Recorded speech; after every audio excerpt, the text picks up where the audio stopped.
Welcome back, it's me, Lou. I'm here for another action figure unboxing and review, and today will be a double feature as we feature two action figures from the DC Multiverse line of toys from McFarlane, and we have the Black Adam action figure. So we have two figures here. We have Black Adam with the cloak, and we just have Black Adam. Alright, so let's get started. So I purchased these figures recently through Amazon.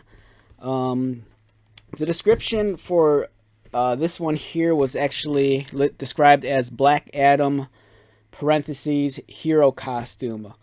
So if I was to decipher the trailers correctly, I think this is how Black Adam appears initially when we first meet him in the movie, and it's the Black Adam with a cloak. So my take on this is maybe this is when he first emerges, and maybe he's kind of more of an anti-hero. And then what we have here is Black Adam, and my take on this one here is where he's kind of more, taking on more of a heroic role in the movie.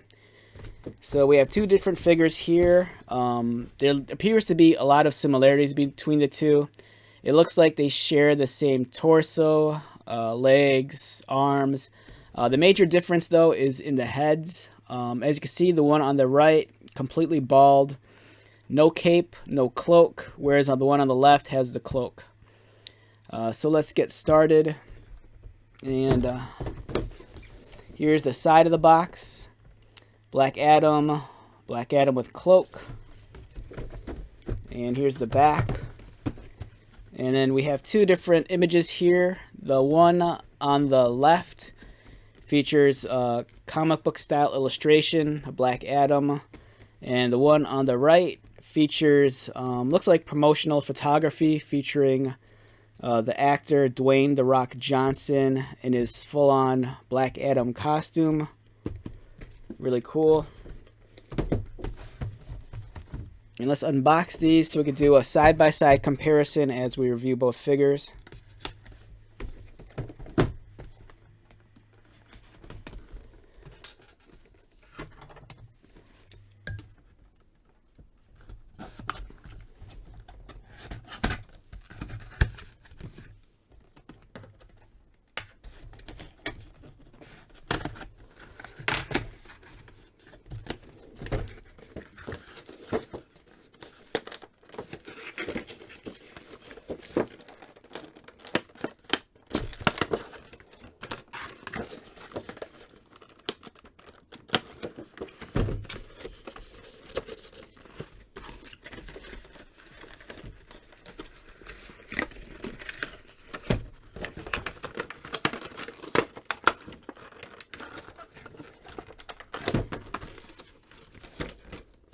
Wow, this is being stubborn. This figure does not want to come out of the box.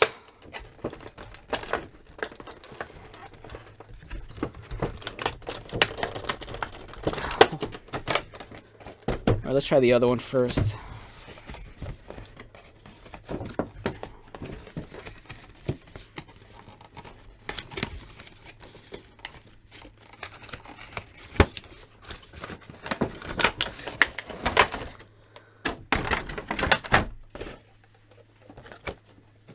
Alright, so we have this guy here. Let's see if I can get this one out. This one seems like it's stuck.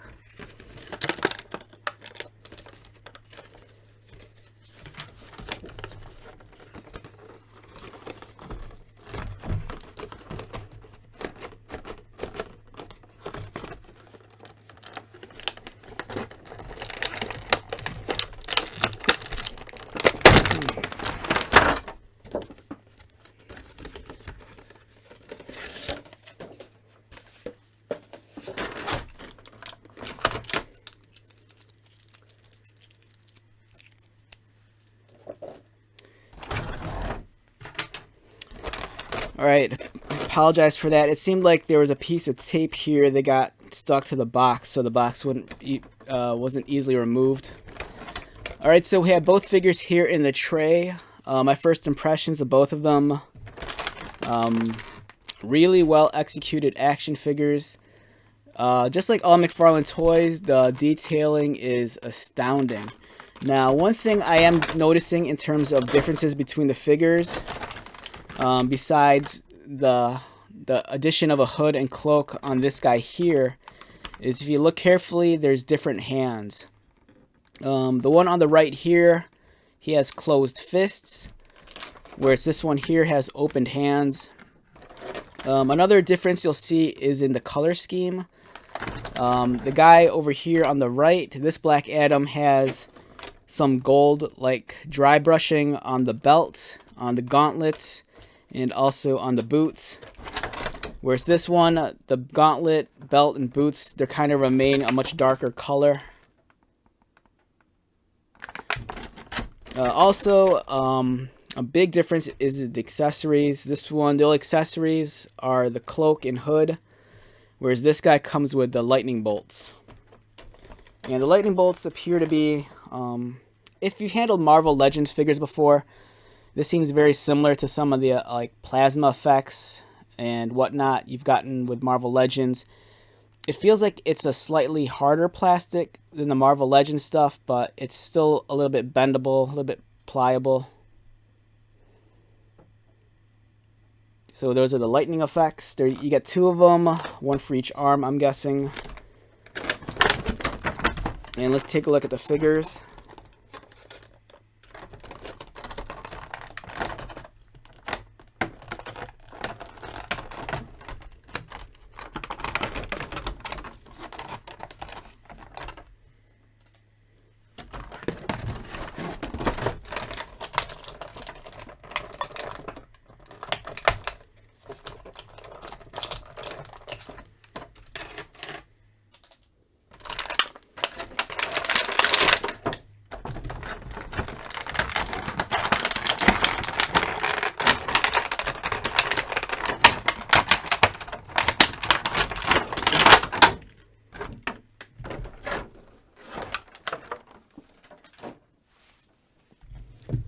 Alright, we're going to leave one of these lightning bolts out for now, just to see how it attaches to the figure.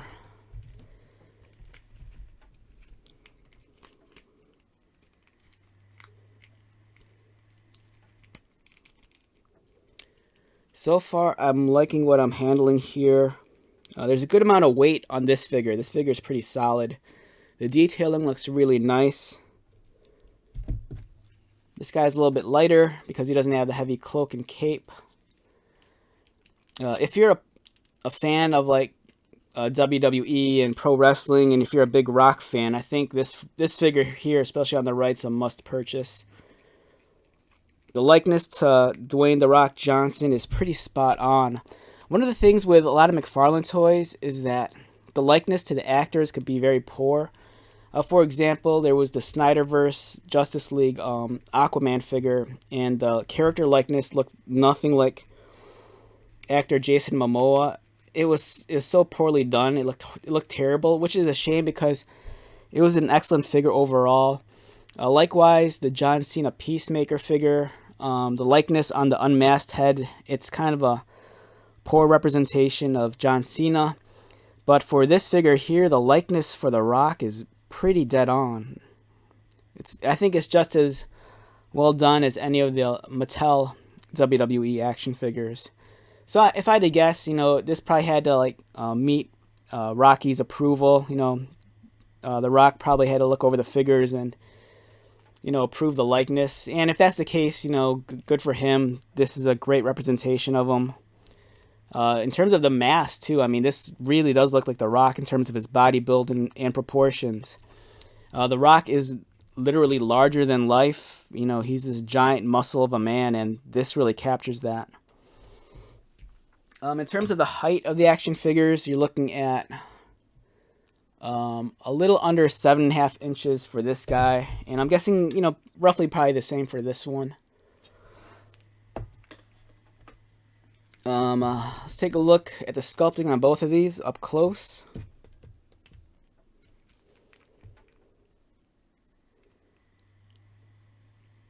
Excellent details. As you can see, they're pretty much almost near identical with the body and the arms. The likenesses on the face is really well done. The lightning bolt looks really cool. Yeah, that bodysuit though, just look at the detail. It's really, really awesome.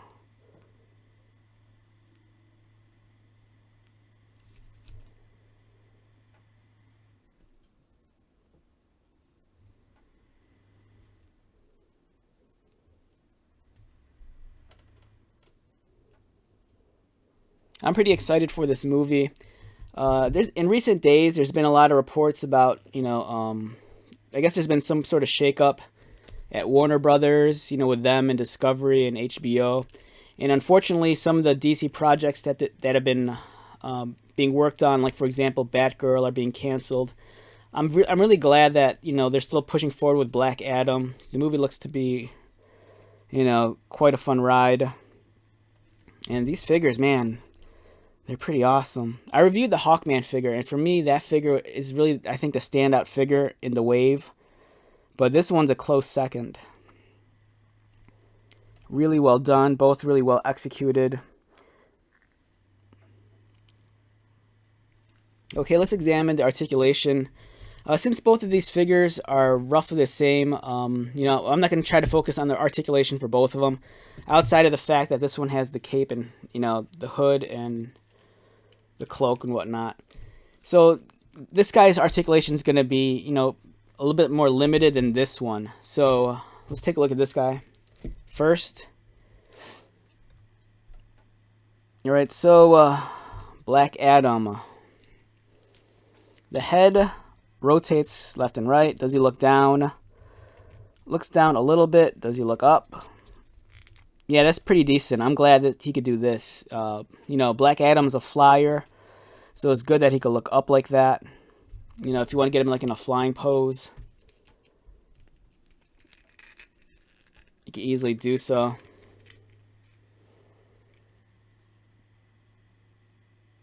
So that's awesome.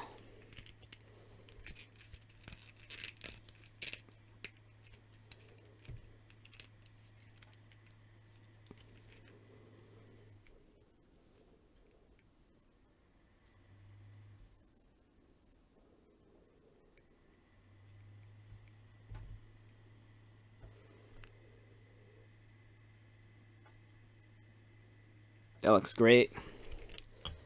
His arms appear to rotate this way. They go up. Bicep cut. Double pinned elbows. Wrist articulation. And it's nice that the bandages here cover up the ball joint. On some of the other McFarlane figures, it kind of bothers me that the joint's exposed. He does have that ball socket butterfly joint. It's not visible in the front, but in the back you can see it. So it allows an extended range of motion for his arm. But the one on my right arm doesn't want to move. It's probably stuck. But the one on the left does. As you can see, it affords more motion. There is an ab cut mid-torso right there, and it's nice that they cut it and still had the lightning bolt covering part of it, and allows him to crunch forward a little bit like that, arch back. That's pretty decent. Here's the break in his waist swivel. He can kick up about that high, which isn't bad. That's pretty decent. Looks like full splits, which is nice. Thigh swivel, absence, there is none. Double pinned knees, very large pins. Ankle articulation, toe articulation. Yeah, he's solid. This figure is more of the same, same body and whatnot, but the difference is going to be the head and the cloak. You could remove the cloak, I think, if you heated up the figure in like boiling water. It'll soften up the head, and I think you just remove the head and the cloak should just come off. Unless it's glued on, which I think it might be actually. Now that I'm handling it, it appears that it might be pegged in and glued at the top of the chest because the top of the chest doesn't want to pick up. So it might actually be glued onto the body. Yeah, I think it might be glued onto the body. Unless there's a peg there. Yeah, I'm kind of seeing, it looks like a peg. So the cloak is actually pegged into the chest. So if you were thinking about swapping the cloak onto this one, it's not going to happen. But there are ways, you know, if you want these gauntlets and these legs on this figure, separate the figure from the mid-torso here, so you're swapping the chest and then the shoulders onto this guy. Then you can easily just swap the arms, and you know that you'll be good to go. But yeah, this is a very solid figure. Great execution. Love the sculpting and the detail. It really looks like The Rock. You know, I was so disappointed in the Peacemaker figure and then some of the Justice League ones because of the sculpting. But this one's awesome. Oh, it's cool too. So this one, even though it has the cloak, you can still rotate the head. The hood appears to be separate of the cape. So it's nice that you have that option. So yeah, two different Rocky figures, you know. If I had to choose one over the other, hard to say. I'm tempted to say I think you need both, actually. Like I pointed out in the beginning of the video, if there's a chance that these represent The Rock from two different points in the film, you might need them. You know, the one on the left might be the hero version, and the one on the right might be the anti-hero. But it's a spectacular figure. On a scale of 1 to 10, I don't know, easy. I'm going to say an easy 9 for both of them. And I'm not the biggest Rock fan. I'm a big wrestling fan, and I kind of have this love-hate relationship with The Rock. Like, I loved him back in the day, but I hated when he left wrestling. So, excellent figure all around. Very impressed. And before we wrap this up, let's take a look at the lightning effect. I think it's simple. You just wrap it around his wrist. And then there you go. So if you're a big fan of like Shazam or Black Adam, I enjoyed what they did with him when they first reintroduced him in the New 52. I thought that was great. You know, he's a popular character now, and I think recently in the comic books, I want to say I think they threw him on Justice League. I think recently, which is probably reactionary to the movies coming out. You know, they want to cast a bigger spotlight on the character in the comic books. You know, much like Peacemaker, like when the HBO series came out, I remember for a few months, Peacemaker was on the cover of like every Suicide Squad book. So, all right, let's wrap this one up. Once again, my name is Lou. If you're new to my channel, welcome. If you are a returning subscriber or viewer, thank you so much for your continued support. I greatly appreciate it. So, until the next video, be safe, take care of yourself, buy lots of toys, and most importantly, be happy. And I will see you at the next video. All right, thanks again for watching.